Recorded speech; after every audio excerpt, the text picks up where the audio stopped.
গত 4-5 বছর ধরেই হচ্ছে আমার হেয়ার ফলের সমস্যা হচ্ছে। এর জন্য আমি বিভিন্ন ট্রিটমেন্ট নিয়েছি। আমি মিনক্সিডিলটা কন্টিনিউ ইউজ করেছি। তারপর হচ্ছে রিকার, বায়োটিন এ জাতীয় বিভিন্ন ট্যাবলেট যে ড্রাগসগুলো অ্যাভেলেবেল আছে সেগুলো ইউজ করেছি। তারপর হচ্ছে আমি রিসেন্টলিও ঠিক না, গত 1.5 বছর আগে পিআরপি ট্রিটমেন্ট করে গেছিলাম। সেখানে আমি 6টা সেশনও নিয়েছিলাম, 6টা সেশন কমপ্লিট করেছিলাম। তখন আমার দেখা গেছে যে চুল পড়াটা স্টপ হয়েছে, বাট আমার কমপ্লিটলি হেয়ার রিগ্রোথ হয়নি। তখন চিন্তা করে দেখলাম যে যদি আমার হেয়ার রিগ্রোথ লাগে, আমার হেয়ার লাগে সবে, তো সেক্ষেত্রে আমার জন্য বেস্ট অপশন হেয়ার ট্রান্সপ্লান্ট। সেজন্য আর কি সেখান থেকেই আমার হেয়ার ট্রান্সপ্লান্টের সিদ্ধান্তটা নেওয়া। এবং এরপর তো আমি ফেসবুক, তারপর বিভিন্ন ওয়েব পেজ, বিভিন্ন জায়গায় রিসার্চ করলাম। রিসার্চ করে দেখলাম যে বাংলাদেশে কোথায় কোথায় কারা কারা হেয়ার ট্রান্সপ্লান্ট করে, কারা ভালো করে, কোন জায়গা থেকে আমি ভালো একটা রেজাল্ট পেতে পারি। এসব জিনিস হচ্ছে আমি নিজেও যেহেতু একজন মেডিকেল স্টুডেন্ট, সব কিছু রিসার্চ করে শেষ পর্যন্ত সিদ্ধান্ত নিয়ে দেখলাম যে না, হেয়ার ফ্রি আগে ইন্ডিয়াতে খুব ভালো কাজ করছে, এটা এখন বাংলাদেশেও রিসেন্টলি চলে আসছে, বাংলাদেশেও অল্প টাকার মধ্যে এটা হেয়ার ট্রান্সপ্লান্ট করতেছে। তো সেক্ষেত্রে আমি তাদের সাথে কন্ট্যাক্ট করি এবং এখানে এসে একটা ফ্রি কনসালটেশন নেই। এখন সেখান থেকেই সিদ্ধান্ত নেই যে না, আমি আসলে হেয়ার ট্রান্সপ্লান্ট এদের থেকেই করাবো। এরপর হচ্ছে আজকে আমি চলে আসলাম হেয়ার ট্রান্সপ্লান্ট করাতে।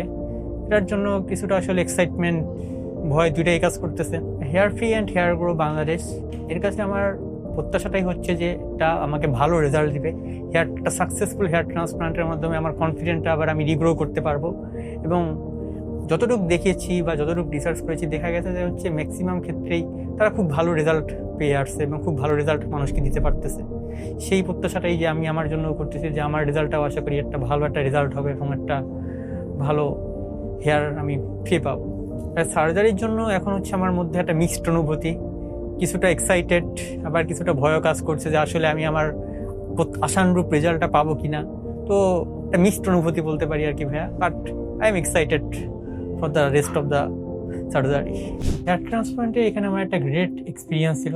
প্রথমে কিছুটা ভয় কাজ করতেছিল বা কিছুটা আমি আসলে ভয় পাচ্ছিলাম যে কি হবে বা না হবে, বাট যখন এখানে আসলাম, ট্রান্সপ্লান্ট করলাম, আমার কাছে এক্সপিরিয়েন্সটা আসলেই খুব অসাধারণ ছিল। এবং একটা কথা না বললেই নয়, এখানে যত ডক্টর এবং স্টাফ ছিল তারা সবাই well experienced and very very well ম্যানার্ড, যার জন্য হচ্ছে আসলে কোনো সমস্যাটাই আর কি ফিল করতে পারিনি। আমার আজকে এখানে প্রায় হচ্ছে 4500 গ্রাফ বসানো হয়েছে। আমি চুল প্রতিস্থাপনের জন্য হচ্ছে পিক এপিজি পদ্ধতিটা আছে, এটা বেছে নিচ্ছি। এখানে হচ্ছে কিছুটা গ্রোথ ফ্যাক্টরটা ইউজ করে, যেটার জন্য একটা ভালো রেজাল্ট আসার কথা।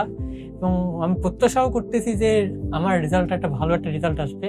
আমাকে অ্যাসিওর করা হচ্ছে যে এখানে অলমোস্ট 95% পর্যন্ত গ্রাফগুলোর সার্ভাইভাল রেট এবং হচ্ছে একটা খুব ভালো ফলাফল পাওয়া যাবে।